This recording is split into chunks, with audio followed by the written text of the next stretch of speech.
Let's talk supply chain. So, welcome to the show, Klaus. Thank you so much, Sarah, for having me here. It's really a fantastic opportunity to have a chat with you. I'm looking forward to our conversation today. Me too. I'm really happy to have you here. We usually focus on wider businesses.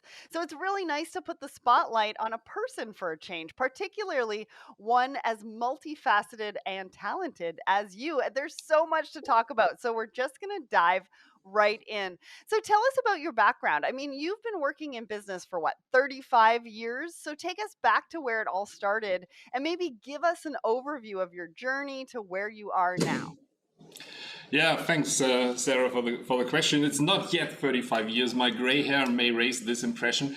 It's indeed more than 30, but not yet 35. My educational background is business administration. I developed a strong passion for kind of system theory and information technology. And I started my career in industry, where I worked almost for a decade. I was quite lucky because I was really exposed to a very interesting environment. The products were industrial gears, and the culture of that corporation, it was a billion-ish corporation, revenue-wise was very engineer to order, yet the business was everything between engineer to order to make to stock. So from a supply chain perspective, really a broad flavor of everything and anything. Wow. And with the German reunification in the early 90s, I got the opportunity to take over the IT and organization department in a branch that this corporation acquired in Eastern Germany. And technically, Eastern Germany at that point in time, right after the reunification, was really technically in the 60s. They were still working with punched card technique and a lot of batch processing and an MRP, if you want to call this MRP at all, was just on a weekly cycle. But process-wise, they were fantastically organized. It was really excellent. It was brilliant.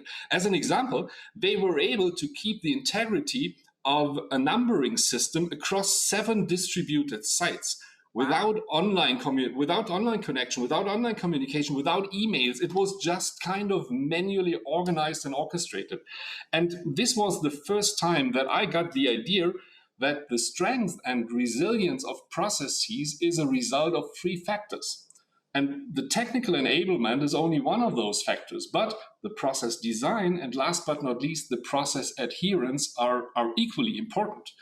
And then from there, I stepped into consulting, and my domain, my home turf was set in these early days of my career, optimizing complex business processes. That's basically what I detected as my home turf, as my domain. And what's better for this than supply chain? Right. Exactly. There's so many complex processes that we're all still trying to solve for today, right? Yeah, absolutely. So, Absolutely. Um, go ahead. um, Supply chain is really complex. Supply chain is kind of cross-functional by nature. It's complex. It's a complex system by nature that you have to balance out. So this is exactly what I love. I love it. And I can't wait to dive more into that. But tell us about how your dad fits into that and really helped to shape your mindset and approach to your own career. Similar to my own story, I know your father was also impacted by bankruptcy. And certainly for myself, it really lit a fire under me, forced me to get creative and really immerse myself in this idea of making things happen. So, talk us through your experience. Yeah. Well, that shaped me already long before I studied and gained my first work experience, of course. My dad was working in the textile industry in Germany, one of those labor intensive businesses that got massively disrupted in the 70s and in the 80s in all of the high cost countries like Germany is and was one. So my dad was kind of mid-management level, not high enough to really take influence, and for many reasons limited to kind of leave the sinking ship. And the management missed to make the turn early enough. So my dad was kind of a victim of these circumstances, and there were 2 learnings that really, and this kind of coined me shaped me really very, very intensively, seeing him suffering for a couple of years in this situation, or for many years. two learnings that I concluded and that influenced me, I think, very deeply until today. Number one is take influence, raise hand, shout if you see something's going wrong. And number two, you need to be good enough to really remain independent and to have the freedom to do this independent from the position that you're at. Yeah, to really build and articulate your own opinion and to raise hand and to raise voice. Takes some courage, and you need to have this kind of independence. Despite all the trouble at that time, my parents made it possible for me to go my way and to go my career, and I'm very, very grateful for that. But this was not only an experience. It became a kind of intrinsic motivation, and it really coined me and my mindset very, very strongly. I'm glad that we talked about this and that you share this with us. I mean, I think that second learning too is around taking control of your destiny. Whether you're working within a company where you may or may not have a voice, you can also do things on the side through education and networking and things like that to really take control of your destiny. And so I think that's a really good point around even if you are working for a company, and because anything can really happen. Yeah, I think this is really a kind of mindset switch. Whether you have the tendency to declare yourself a victim of circumstances, or whether you take action and take Yeah. influence. And Yep. I decided for the right way. You always find enough reasons to declare yourself a victim of circumstances. That's easy. The hard way is to raise hand and to take influence and to bring things into the right direction. Absolutely. So let's talk about where you are now, which, to use your own words, is within the magic triangle of information technology, processes, and strategy. What do you mean by that? And why is that the ideal place from which to service your clients? Great question. Thanks for that. The three aspects, process IT strategy, in my opinion, are interrelated, interwoven, interdependent. And processes, and we are not talking about administration processes or typical must-have accounting processes, but we are talking about those processes that bring your products, your services, your value to the market and to your customers, that really make an influence in how you do this. And the question whether you need, for example, just to give an example, a direct to customer capability and process in your setup is depending on your strategy. The question how you position yourself, if you want to be the quickest, if you want to be the cheapest, if you want to be the one with the most individualized products, whatsoever, this determines which strengths and which capabilities your processes need to have. So Interesting. processes are enablers to facilitate strategy. And information technology, systems, data, tech is an enabler to design these processes and process capabilities in an efficient way. And this is the kind of interrelationship between these three. You will find many consultants, I wouldn't say most, but really many, with a strong focus on one of these topics. We all know the strategy consultants who produce a lot of PowerPoints, and we know the system integrator knowing the nuts and bolts of a specific technology, but they don't necessarily think in the interdependence of the triangle, but just Right. focus on one of those elements.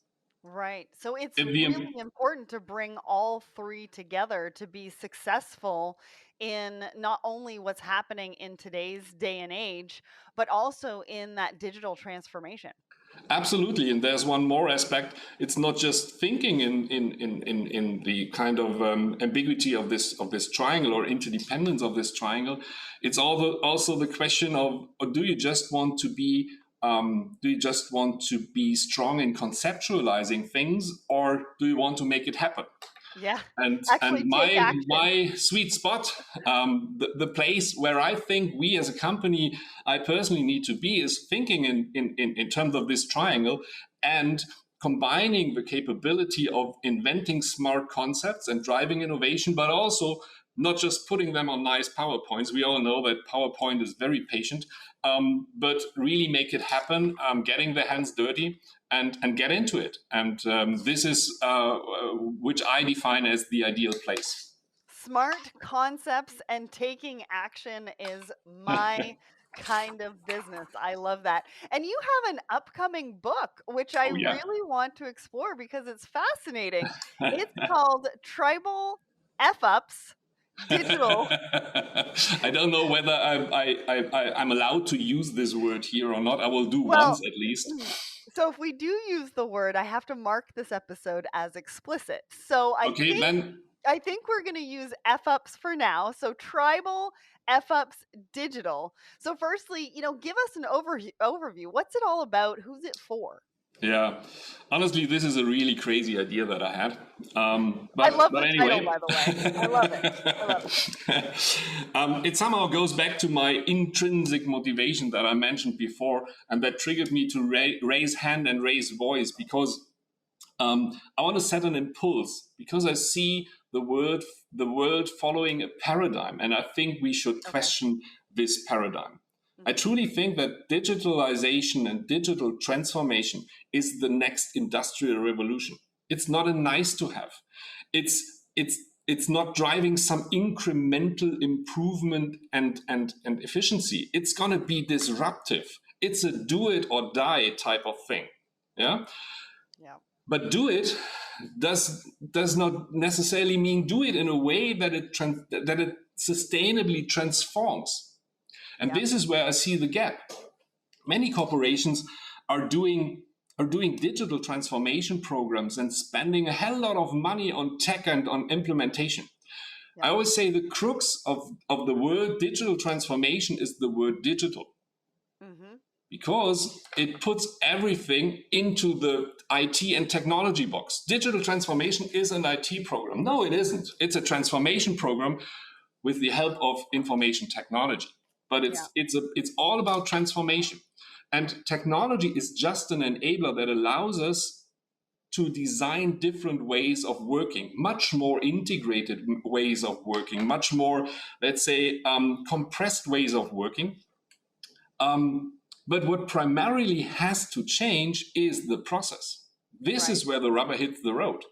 So, my process first, technology second message is the kind of core message that I want to send.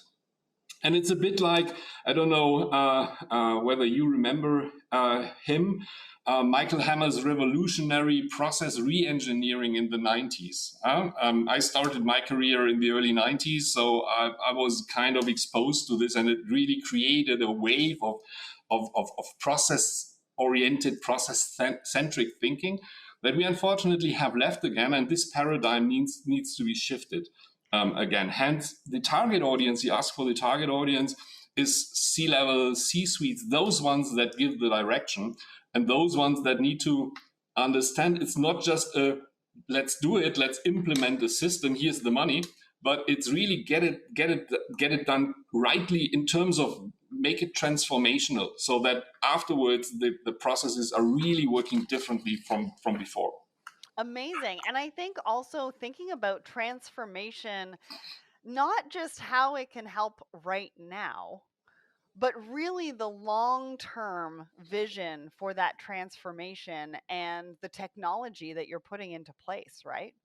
Yeah, yeah, but it's a journey. It's not Yeah. everything at Not a once. You need to start destination. somewhere, and I always say start small and scale. But start small. Start in a digestible way because the speed, the pace that you can go is not determined by technology, but it's determined by the speed in which the organization, in which the processes, in which the people can be changed and can digest this change.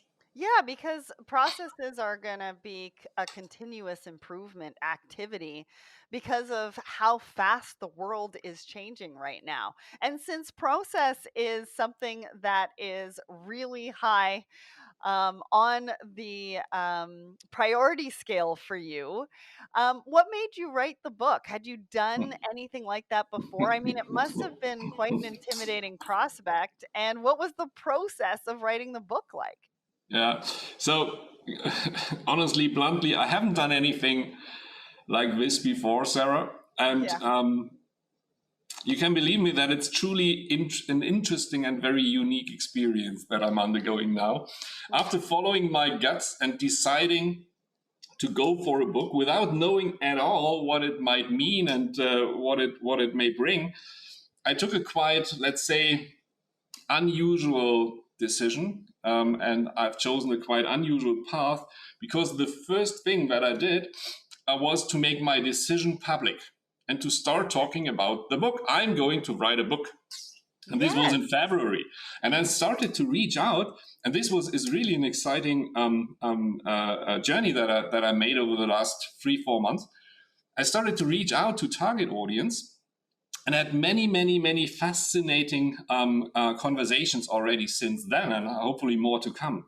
So a great way, an opportunity to challenge my thoughts and my ideas, and to also get feedback and get a kind of atmospherical picture where digital process transformation stands today and what the pain points and what the concerns are. And surprisingly, and this will even have a little spin, not on the content, but on the perspective that I'm taking, I recognize that adoption is really the big theme. It seems that this is the problem for those ones who already have this problem, or the concerns for those ones that are approaching digital transformation. Right. This is what keeps C-level. This is one of the topics that keeps C-level awake at night. How to really get it adopted. Yeah, and I like the fact that you spoke it into existence. I do the exact same thing. I come up with an idea, I speak it into existence, I make it public. I get people who knock on my door and they're like, "When is this coming out? When is this coming out?" And that kind of, really helps me dive in, because sometimes, I'll have the idea and I'll speak it into existence, and sometimes it takes a few months. That's what happened with the Blended podcast.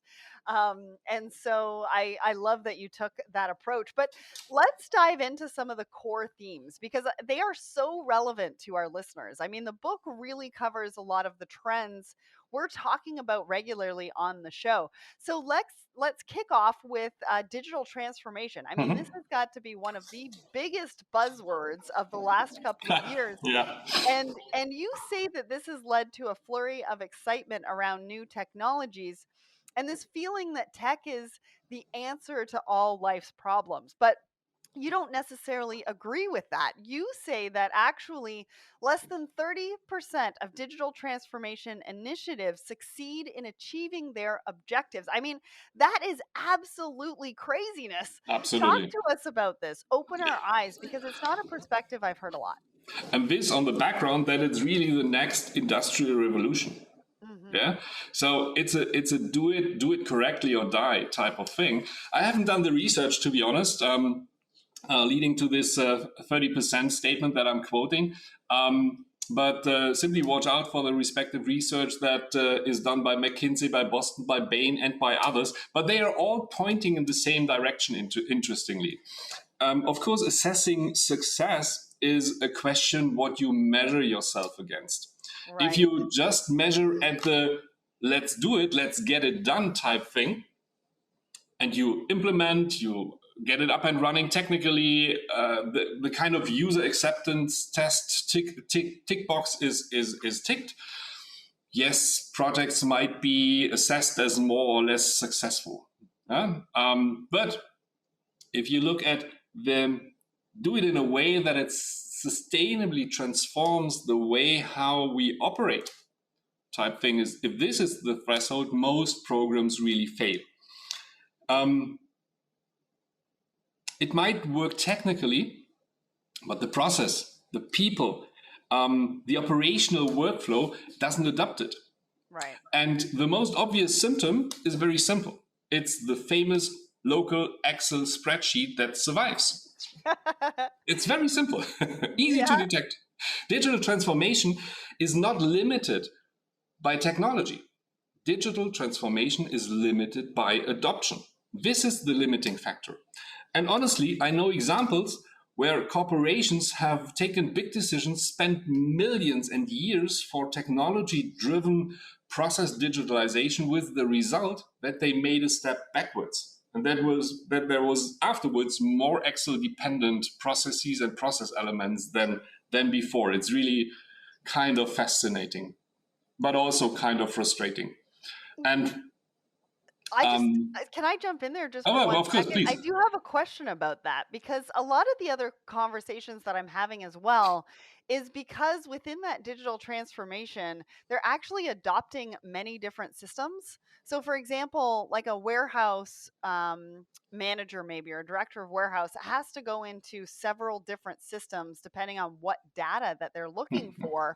And so they end up falling back to Excel because they're having to extract from many different places, and that's just not adoptable either. Yeah, absolutely. So this is another craziness, which is about end to end. There's no system vendor who doesn't kind of relate their solution to an end to end type approach title whatsoever. Most of them are just end to end within a silo, which is in a very functional scope. But the true process is much, much broader and typically covers multiple systems, and these are breakpoints. But this is worth another podcast by itself. Right. So Absolutely, absolutely. But so, because I bring that up because I think adoption, you use the word adoption, and I think there's a variety of different ways that we can use that particular word, right? Because when you're looking at a technology and a digital transformation, the adoption by your people in general, and then it's the adoption of how we put everything together and make somebody's day-to-day operations more efficient and, rather than less hard because in some respects sometimes with the digital transformation it can make things just that much more complicated. yeah, that's absolutely true. This is where I started to talk about and use this word tribal. Yeah, and we're going to talk about that, right? So let's talk about that right now. So how does that link to what you call as tribal workflows, right? What you've been talking about before? Because I've talked a lot about departments working in silos, the right hand not knowing what the left hand is doing. That example that I just gave you is just one person's job. I mean, if you think about all of the moving parts within supply chain and all the different departments that need to be part of a digital transformation but are still somewhat siloed right now, is Yeah. that what you're talking about with tribal? Like, explain that to us and how it neutralizes digitalization. Yeah, it's of course also an aspect of digitalization because digitalization should really, let's say, digitally integrate the workflow from a true end-to-end perspective. But my expression tribal workflows basically is derived from tribal knowledge, which is probably a bit more Okay. more known. So tribal knowledge defined as something not being documented, not being made explicit, yet Yes. very deeply entangled in the organization. Tribal workflows basically describe the habitual way of working at the level where the process, the real workflow, practically takes place. Okay, and by the way, I think that most of the processes are tribal in this way. They are not explicitly defined. Of course, then the managers say, yeah, but we've got a process definition, we've got a process description here. Right.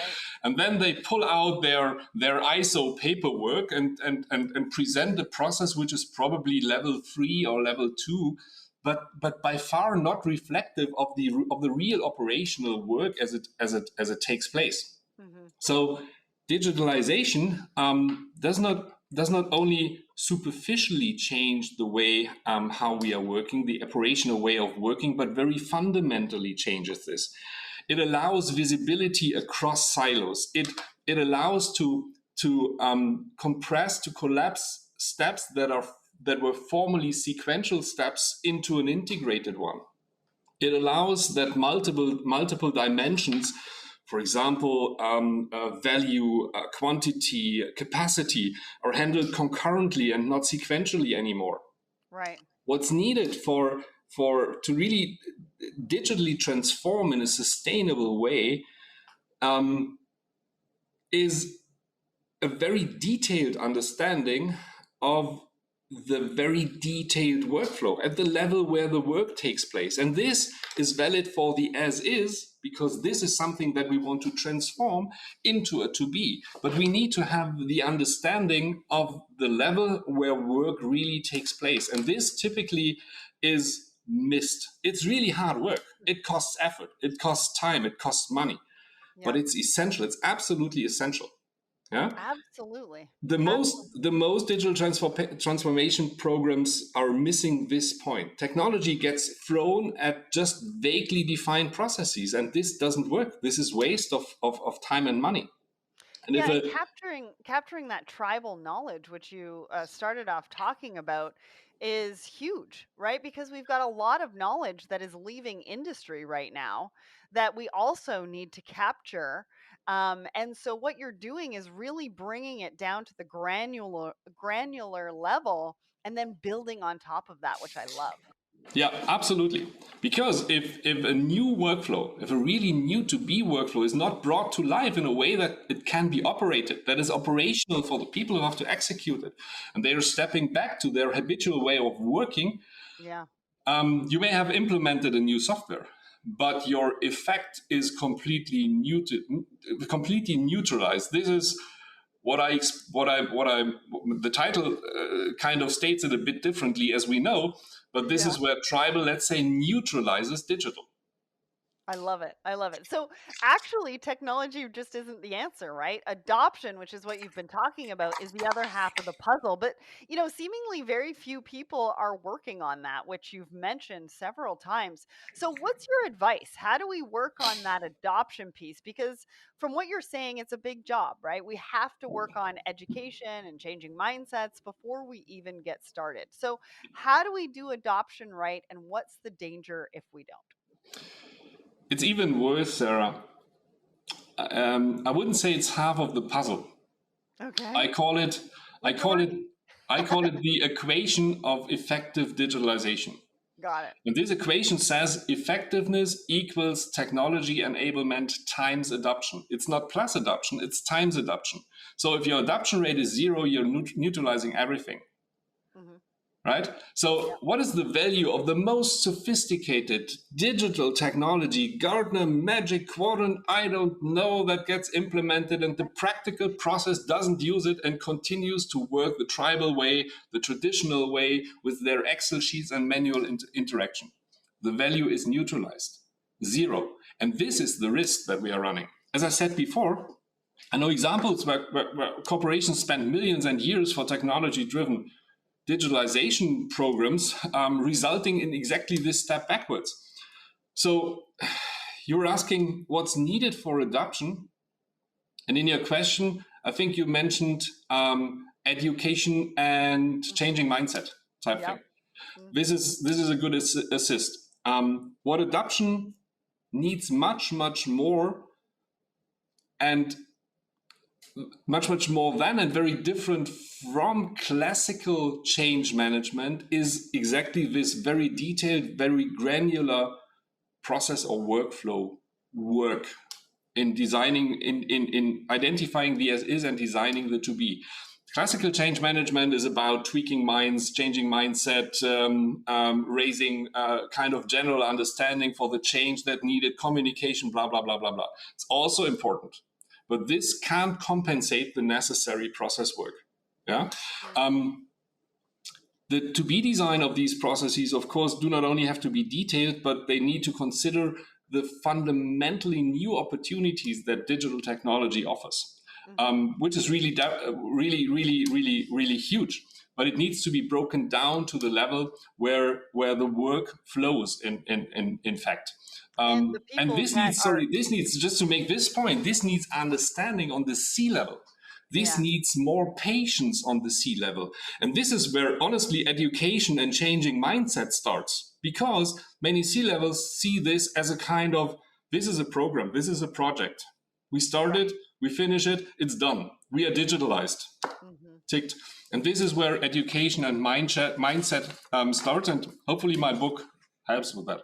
Yeah, because like you said earlier, it's a journey and not a destination. This is something that is going to be continual for a company, especially with how fast everything is changing right now.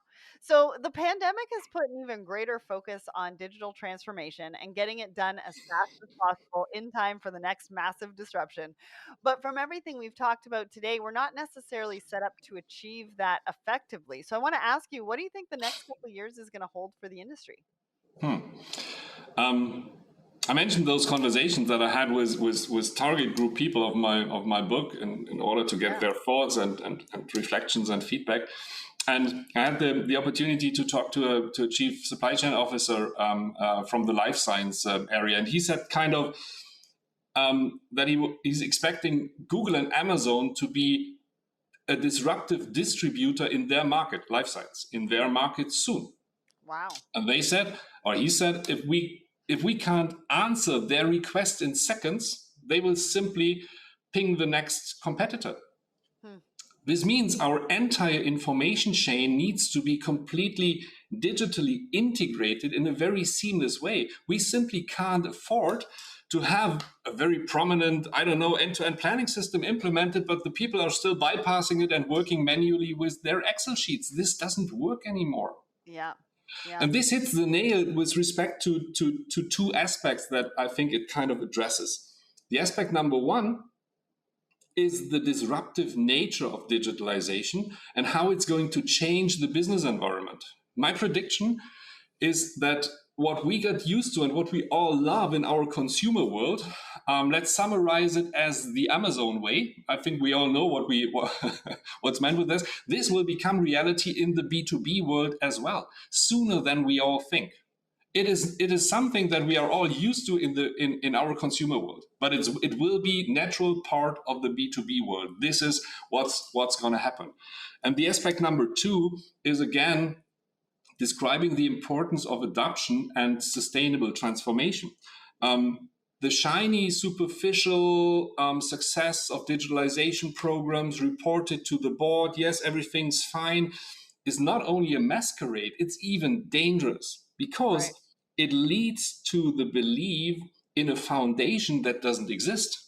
Mm-hmm. So the next step that may happen and is expected to build on a digital foundation is going to is be built has to be built on sand, and this is not going to work. Yeah. Right. So I personally think that many C-level people have these concerns, these doubts, this Yeah. peculiar gut feeling, but they are of course in a dilemma because their line organization is quite biased because they are all Right. signaling green light and everything's fine and we are wonderful. Mm-hmm. Yeah. Well, and they need a solid foundation. Like you said, right now, some of them feel like they're on quicksand and they really need that solid foundation and getting people behind that belief, right? Yeah. But let's step back from your book and digitalization just for a minute. You're also the CEO at MSE Point Out Group. Tell us a little bit about that because you were recently named a 2022 Gartner Cool Vendor in supply chain technology, which is an awesome achievement. So congratulations. Oh, thank you so much, Farah, and thanks for bringing this up. And you may see this in my face and in my eyes. We are really proud Yeah, on this recognition, being named one of only 4 or 5 cool vendors in supply chain technology globally. Is indeed a great achievement for us. And the three attributes of Gartner's cool is intriguing, innovative, and impactful. And right. if you are kind of fallen into this category, I think this is a statement, a strong statement as such. So, in brief, the company MSE Point Out and our innovation, which we call the open platform, it's a little piece of technology that exactly addresses the topic that you just mentioned, the poor warehouse manager who has to log into several systems Right. and copy paste or even write down on a sheet of paper in order to enter the number into the next system. This Hmm. is exactly what we are addressing with the what we call the open platform. Hmm. And it's really truly following this end-to-end process. It's really it's again a kind of different view on the same topic, different than the paradigmatic view. Is the paradigmatic view, the classical view is more from a functional sophistication perspective. We're Hmm. taking a horizontal view and really put ourselves into the perspective of the process and the people who have to execute this process and try to link technology into also existing technology, not making a clean sweep and throwing everything away, but Right. really linking existing technology into workflows and into processes. Yeah, and Um, turning what you're talking about in the book into a reality for a lot of different companies. Absolutely, because this is, as you said before, making great concepts, but also getting it done. This is the important thing. So, I love yeah, that. You're doing important work there as well, not only in your book, but also in your corporation as well. So I hope finally so. then, I mean, I don't want this conversation to end, but we have to end somewhere. What does the future hold for you? Do you have another book in the pipeline? What can we expect from you? Um, no, I don't. Not yet. But allow me, Sarah, to revert with a quick question first. Sure. In one of your questions, I think you said that this kind of process first, technology second theme, and this focus on digital adoption is not a perspective that you've heard a lot of. So you're a very supply chain experienced person. You have exposure to the entire breadth of supply chain topics and supply chain community. How does this resonate with you? Does it make sense? Do you think digital adoption may become a hot topic?